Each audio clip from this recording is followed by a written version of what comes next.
wanted a normal life. Everyone I've ever cared about, they don't remember me. Maybe that's a good thing. But when everyone forgets who you are... All units, we have an armored vehicle. Maybe it's time for a fresh start. I thought I could leave it behind. These streets have become a war zone. But some responsibilities don't let you go. I feel like I know him. Look around you, Spider-Man. We don't need you.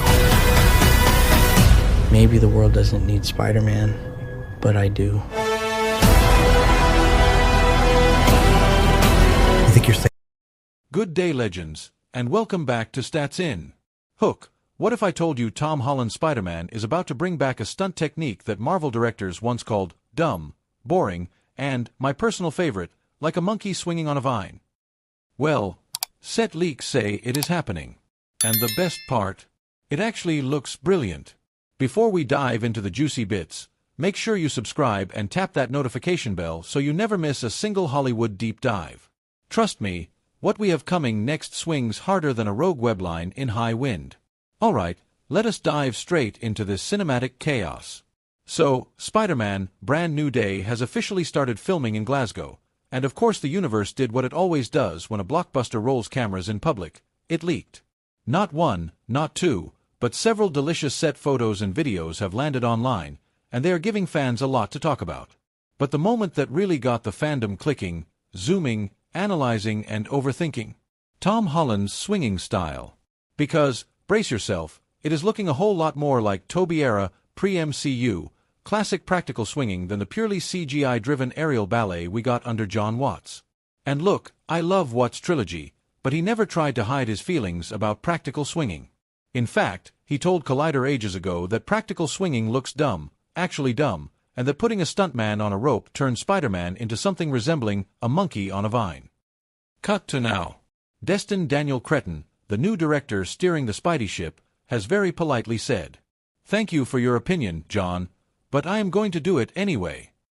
Transition hook, and this is where the story gets spicy, because this is not just a stylistic choice. This is a philosophical rebellion. Let us talk about the why. Why would Cretton bring back something a previous director told the entire industry to never touch again? Simple. The pendulum swings, literally and figuratively. In recent years, fans have been demanding more authenticity. Hollywood has been hearing endless cries for real stunts, real sets, and real movement, especially in superhero films, where CGI has gone from a special effect to what feels like a universal default setting. Think of it like food. CGI is fast food, reliable, quick, but looks a bit artificial if you look too closely. Practical stunts are farm to table. You can see the real texture, the real physics, the real gravity pulling at a real human body. And in Glasgow, that is exactly what we got. Tom Holland or his stunt double strapped to rigging, actually swinging between structures. It is raw. It is nostalgic. It is undeniably Spider-Man. New hook, but here is where it gets even more interesting. This return to practical swinging might signal something bigger happening behind the scenes at Marvel. For years, Marvel has pushed its films toward a smoother, shinier, more digitally polished style. But post-2023, audience expectations shifted dramatically. Practical effects started trending again, thanks to films like Mission, Impossible, Dead Reckoning, The Batman, and Furiosa, which proudly displayed real stunts and real danger. Even Marvel's own Captain America, Brave New World leaned heavier on practical fights. There is a genuine hunger for things that feel real. So, Cretton's decision? It is not just nostalgia. It is strategy. Transition hook, and if you think this is only about swinging, wait till we talk about how this affects Holland's Spider-Man character arc. When you add practical swinging, you are adding vulnerability. Practical motion has weight, resistance, wobble. It brings back that slightly imperfect, human feel Tobey Maguire's version had. Every swing looks like something he could mess up. And that feeds directly into Brand New Day's rumored tone. A Spider-Man who is out on his own, rebuilding, recalibrating, starting fresh with more street-level stakes. CGI Spider-Man feels like a video game avatar, clean, sleek, flawless. Practical Spider-Man feels like a 20-something trying his best not to crash into a trampoline. It is messy. It is risky. It is character. And speaking of character, let us talk about how this ties into Tom Holland's future as Spider-Man. The dude has said multiple times he wants Spidey to evolve, to mature, to feel grounded. After the universe-level chaos of No Way Home, the next film needs to shrink the lens, not expand it. Practical swinging visually signals that shift. It tells the audience, hey, we are back to basics. And honestly, good. Transition hook, but hold your web shooters, because there is another layer to this. The last decade of superhero cinema has been dominated by behind-the-scenes arguments about CGI.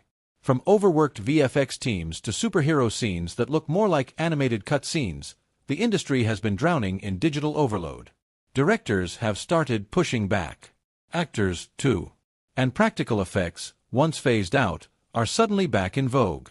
So when set leaks show a stunt performer performing real arcs through the air, the internet does not see a monkey on a vine. It sees relief.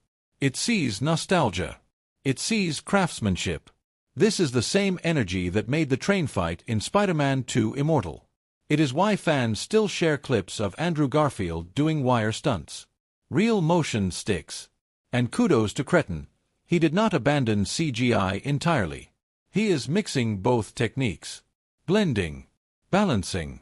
Something that feels modern but also handcrafted.